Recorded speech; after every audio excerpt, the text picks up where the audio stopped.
Good evening. It's good to be here. And by here, I mean the royal here. This campus, this place of connection and exploration to dream, disrupt, and delight.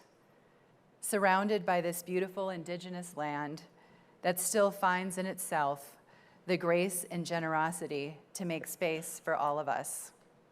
Not this here. This here, this stage, I did not want to be here.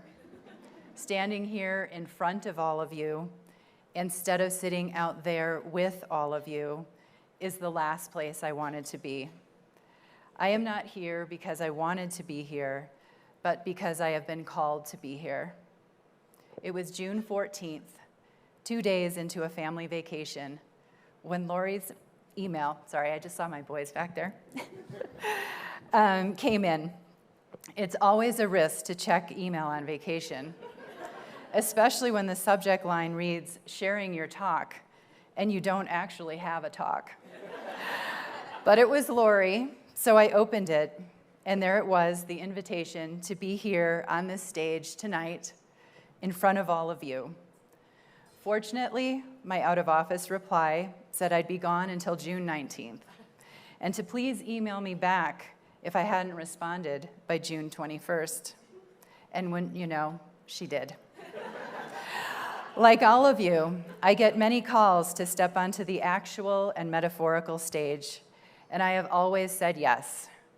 Go everywhere, talk to everyone, and eat everything. That's my mantra. But this invitation, it gave me pause. Having seen who has stood on this very stage, or who has sat with me around the Ascend Socratic Circle, AKA the Ring of Fire, as I call it, I wondered, who am I, and what could I possibly say in this talk, the one that I don't even have? But then I thought of Deb. Last October, I drove to South Dakota with my son and my mom to visit the Badlands. You're right, I need water. And the tribal communities where I spent so much of my early professional years.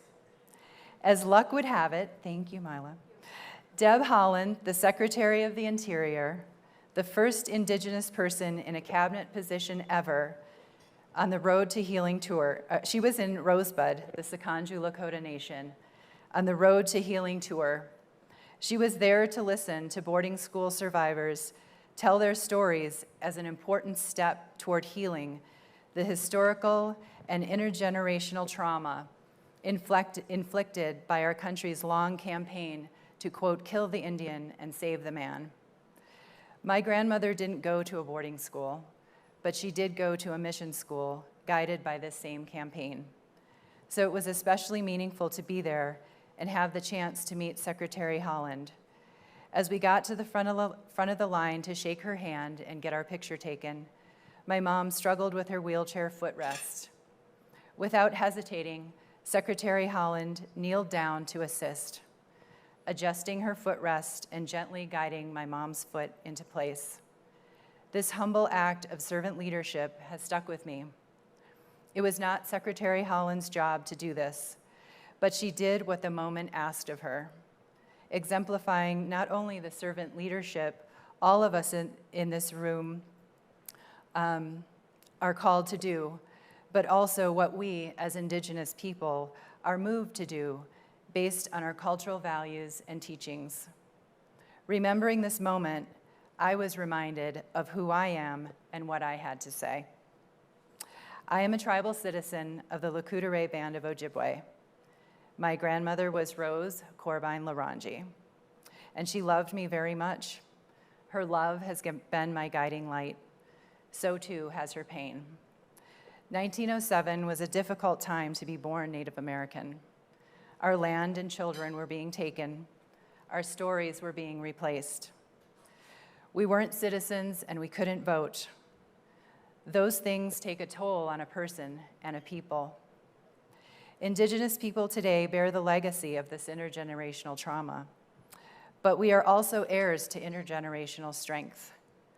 Our cultural teachings, embodied in our languages, are one of the main conduits through which this strength flows. It was October 2020, during a virtual presentation by an Ojibwe language teacher named James Vukolich, when I first heard the word Anakobijigan.